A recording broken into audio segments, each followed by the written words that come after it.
Hey everyone, it's me, Tay, out here trying to get some fresh air.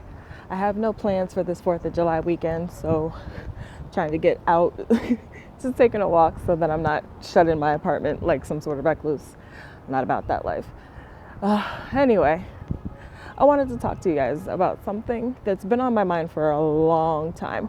I actually have been meaning to make this video literally for months, but things going on, struggling with depression. I just wasn't in the right mindset. But now things are going forward. I'm getting some small wins, slowly beating back the beast. So I feel like I'm in a good place to make this. It's an important video, at least to me. I hope it is to you. Let me stop rambling. So back mid-April, I was asked by a wonderful woman, Aria, to make a video for an organization I volunteer with, Geeks Out. I was asked to originally write an article or make a video about being a better ally to the LGBT community at comic conventions. And I thought that was a great idea. Considering, the work that I had done with LGBTHQ the year before, figured, why not? It's right up my alley.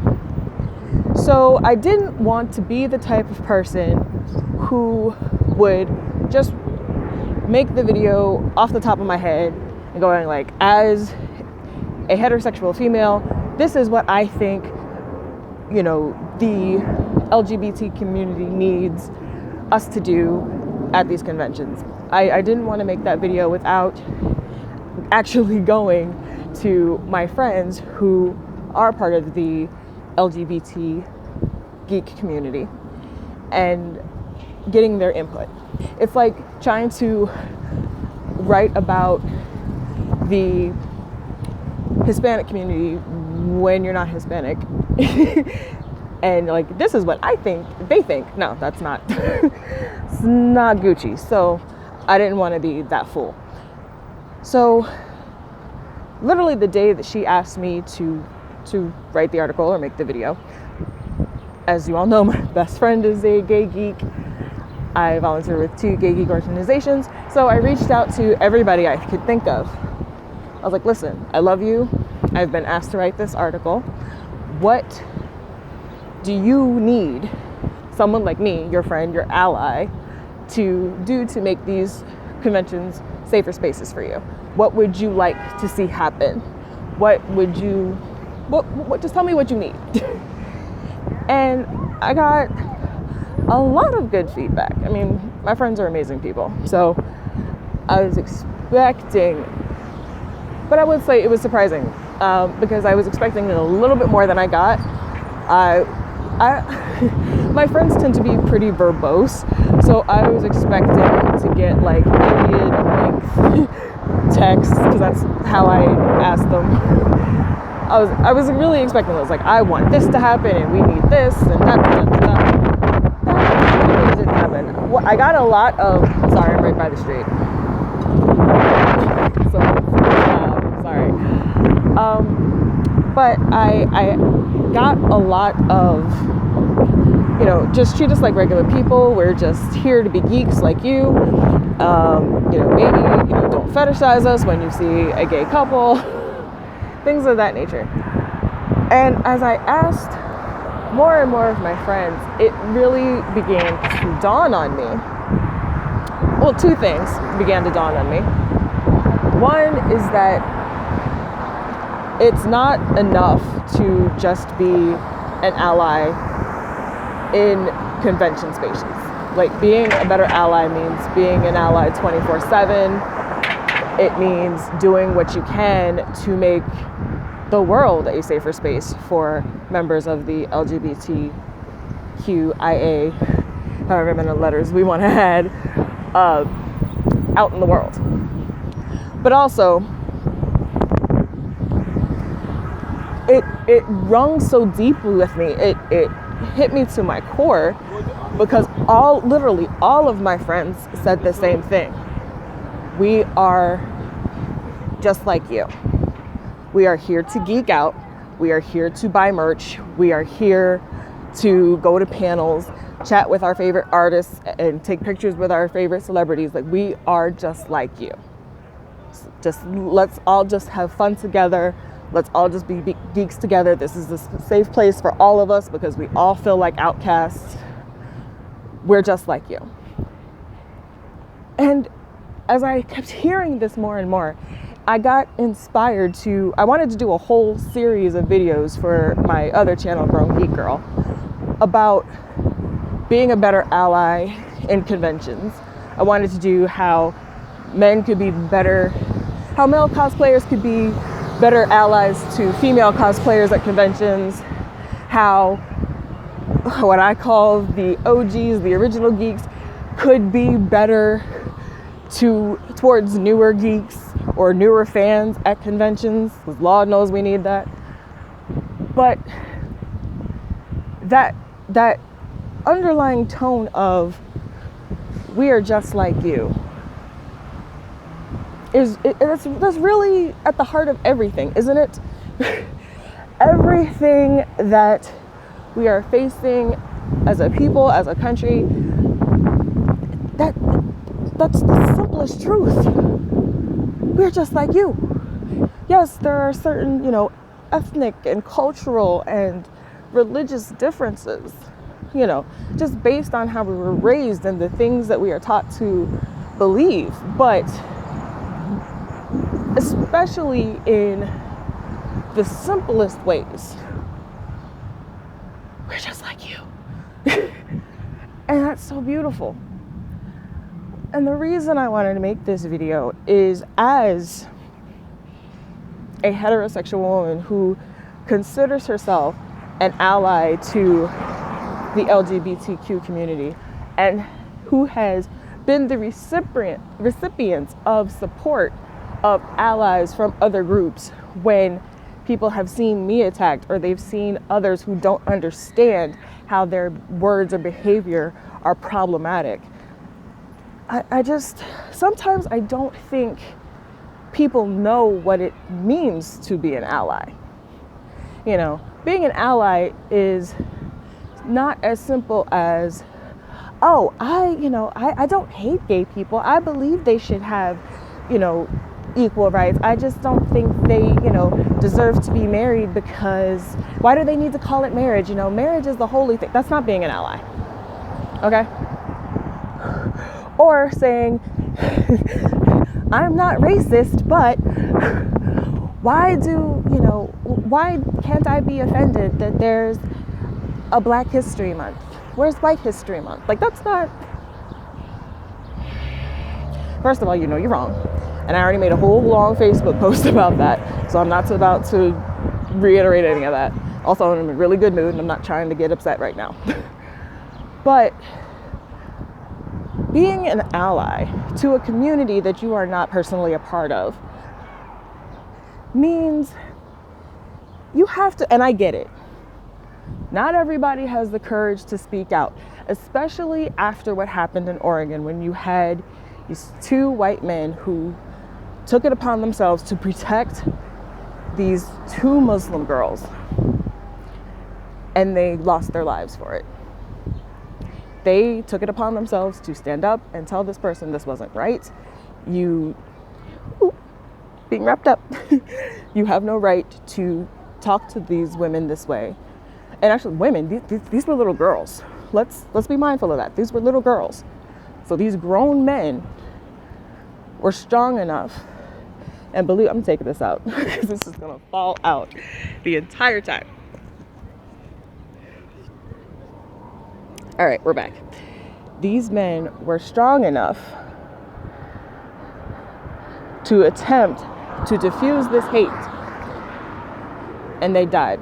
It's tragic, it's sad, it broke my heart when I heard about it, but I'm not gonna say I'm happy,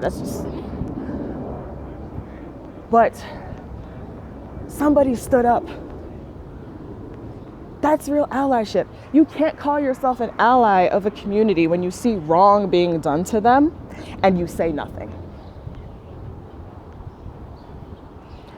If I said, I love my gay friends, I'm an ally to the community, but I did absolutely nothing when I see somebody making homophobic remarks, or when I see somebody who may or may not know that casual homophobia that they're sharing on their social media is harming folk. Now, I know people want to say, you know, there are too many social justice warriors out there and everybody's just offended by everything these days. Well, I will be the first to admit I've seen some things shared by people from every community saying this is offensive, and I'm like, y'all are reaching. Y'all are really reaching right now, and I need you to have a seat. But when something is blatantly racist, misogynistic, homophobic, transphobic, xenophobic, like, we need to speak up. Like, and I've said it, I have a boyfriend who is Caucasian, and I had to ask him if he was prepared to defend me, because there are crazy people out in these streets, and people have gotten a lot bolder since President Orange took office. I was like, you may have to deal with something you've never had to deal with because the woman on your arm is a black woman. He was uncomfortable only because that thought had never really crossed his mind, because he grew up in a very progressive family. And I mean, they're all colors of the rainbow that make up his friends and family. But, and I don't want to say he was naive about it, it's just because he's never really had to think about it. Just the fact that he may have to was unsettling to him. And he was like, he was more mad that he thought I was like questioning his masculinity, thinking that he wouldn't be strong enough to say something. I'm like, no, that's not what it is at all. It's literally, are you going to be strong enough if someone disrespects me to say, this is wrong? That's not acceptable. You will not do that. Because to me, that's at the heart of being an ally. If you're an ally, especially in times like this, you cannot afford to be passive. You really cannot. Again, I understand not everybody, especially not on Facebook. I know there are people who have stopped posting political posts because they're like, Facebook is not the place for these conversations. Completely understand, to each his own. Some people don't because they want to preserve their own mental health. Trust me, I get it. Again, some people are like, I am willing to have a conversation with you offline on the phone so we can hear each other's tones, so we can talk to each other like adults. So, nothing will be misconstrued. It'll be a true back and forth. Just not on social media. That's not the place for it. I get it. But especially, again, since people are so bold out in these streets, like, we see on a damn near weekly basis planes flying over. I live near LaGuardia, so this happens whenever I'm walking to work. So we see on a damn near weekly basis videos of people who go off on these tirades against a person of color. The disabled white dude who wanted to get upset because he heard an American-born Hispanic man speaking to his mother in Spanish. I'm gonna say this, you may be disabled, but you work in that wheelchair,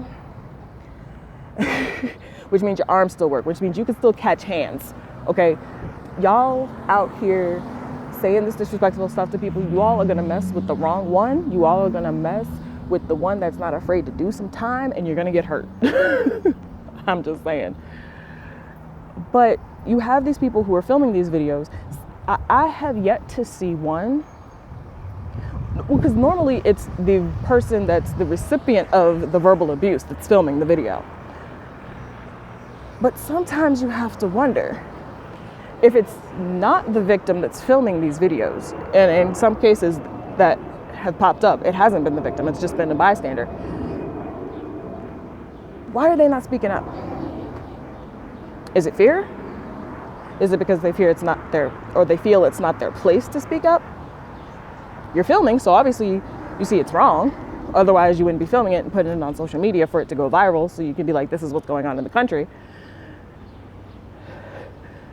But, you know, actually, no. There was a video where there was a Hispanic woman in the supermarket, and the white woman was telling her, you know, go back to your country or whatever. And you had innocent bystanders saying, listen, you're being disruptive. It was the store manager telling her she was being disruptive. And other people were like, you don't have the right to speak to her like that. Stop it. And, you know, and then she hurled the N-word at the next person.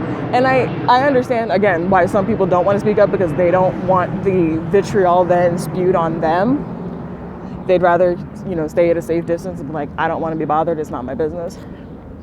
But again, if you call yourself an ally to any community, it is your business. To bring it back, all the way back to the beginning, if I, as an ally of the community, were to see 2 gay men or 2 lesbian women cosplayers being harassed, you don't have to get involved personally. There are, and again, some people just, there are some people who are in positions like security guards who will be like, that's, you know, it's not my business, I'm not going over that. Hopefully, enough cons, especially the bigger cons, have people in place where you can be like, this person, and you can describe them, you know, it's like, this person who's cosplaying Captain America is over here harassing, you know, these 2 women who are dressed up as Captain America and Bucky, Winter Soldier, and this needs to stop. Can you go over there and handle that?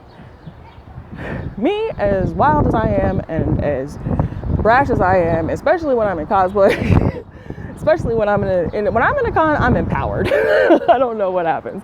When I'm at a con, I'm like, I wish you would say something. But I would be the one to go up and be like, listen, we don't do that here. You can keep your vitriol online. You just stick to your keyboard courage, because let me tell you, that's not what we gonna do up in this convention center, okay? Take that back home and stop it. Like, I would be the first to rush over and be like, I wish I was Storm. I would electrocute you right now. That would be me. But, you know, find a way. If you feel that if you don't want to get involved directly, find a way to put an end to the harassment. There are ways to help. There are ways to speak up. Like, there was a post on Facebook today. Oops, sorry about the lighting, y'all. There was a post, not today, but earlier this week, and it further inspired me to create this video now that I'm in a better headspace to do it. Where it talked about, to me, it highlighted the importance of allyship, because somebody in one community can speak up about something that hurts them to another member of another community. And normally it's the community that is doing the hurting. And because the other person is the person being hurt and they're a member of a different community, the person who is, I'll say, the aggressor, will be like, oh, okay. Or they'll completely block it out. It's kind of like when a white person says something and a Black or Hispanic person says, that's racist, don't do that. And then the white person's like, I didn't mean it that way, that wasn't racist. And then they keep doing it. And then another white person comes in and says, listen, that's racist, don't do that. And they're like, oh, I didn't realize. The situation that was highlighted in this Facebook post was there was a woman surrounded by a bunch of men. And every time the woman would speak up, the guys would interrupt her. So another woman was like, hey, can you guys let her finish? Every time she speaks, you guys interrupt her. And they were like, oh, we're sorry. And then they would continue to interrupt the woman. It wasn't until another man spoke up and said, guys, stop. Every time she speaks, you interrupt her. They were like, oh, we didn't realize it was that serious. Are we really doing that? And then they started checking themselves and apologizing. It's like, why? It's frustrating that that's the way it is, but people are more likely to listen to members of their own community when somebody's trying to check them. It's again, it's frustrating, but that's how it is. And that's why allies are so important. Now, granted, there are groups who are like, allies, we don't need you. We can do all this work ourselves. If that's truly how you feel, I'm not here to say yes or no either way. I'm just really speaking to the people who call themselves allies to certain populations and just sit back and be like, well, I say I'm an ally, that's enough. It's really not. It's really not. And I really need you to look inside yourselves and figure out what being an ally really means, what it means to you personally, and if there is some place where you can step up and do more. Like, I loved the surge of cooperation that I saw from my friends after Trump was elected, when all of these threats to like Planned Parenthood and all of these cuts were starting to be brought forth in the media. I have friends who have ridden in marathons to raise funds for Planned Parenthood. I have the friends that have attended the Women's March. I have friends who attended the March for Truth, on Earth Day. I have friends who have donated their hard-earned coin to organizations that support underprivileged communities. And, again, with me volunteering and giving my time to the organizations, in addition to the ones I was already doing stuff for previously, it was literally just showing me and showing others that there is still good in this world and it is worth fighting for. And when things are brought to such a boiling point, there are people who will step up. As I've said online and off, we cannot afford to be silent. Can we go about certain things different ways? Definitely. There are definitely more cooperative ways to get things done, but we can't sit back and do nothing. We don't have the time. There are too many lives at stake. There are too many vulnerable people who are about to be crushed under the foot of those that do not care about anybody other than themselves. And I think we need to come out of ourselves. We need to come out of ourselves. Like the video that I made yesterday. Unless people suffer negative consequences, and when I mean suffer, I don't mean go out and be violent and just act a fool to get your point across. No. Unless people suffer negative consequences, this behavior is going to continue. It's going to continue. There needs to be some sort of consequence for going around thinking that you can just harass people. Yes, you have the freedom of speech, but freedom of speech only prevents you from being persecuted for the words you say. No, I take that back. Freedom of speech only protects you from being prosecuted for the words that you say. You cannot be thrown in jail just for telling your boss to go to hell. You can lose your job, which highlights my second point.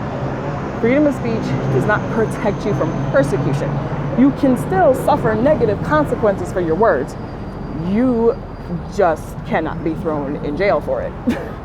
That's it. Like, people love to, again, use words to justify their behavior.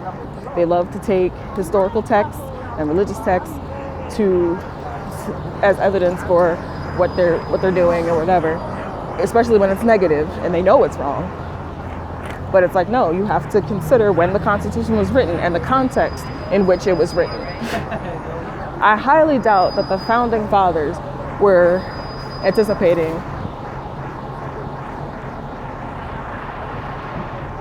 this America. I highly doubt it, because let's be real. There were the founding fathers, they were slave owners amongst the founding fathers, let's be real.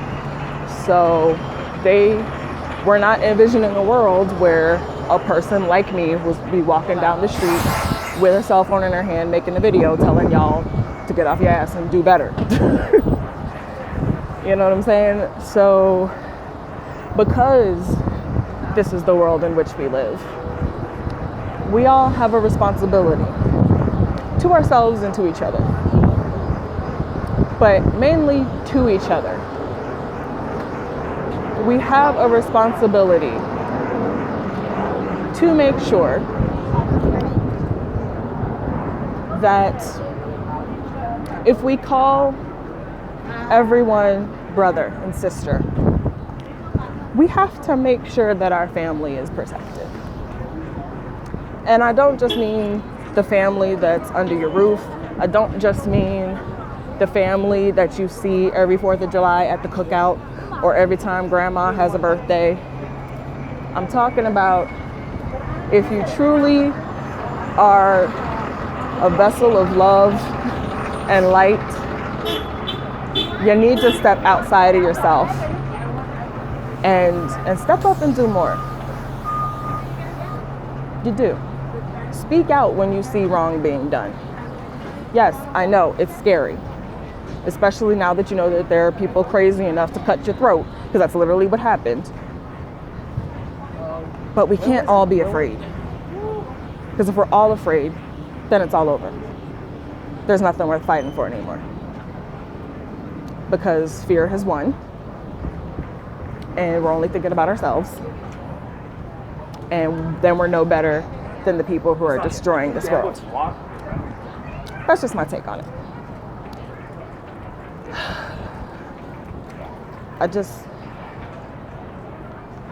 I want us to do better. I mean, everybody. And I plan on healing myself so that I can heal others. Step up, do more, speak out, be a better ally.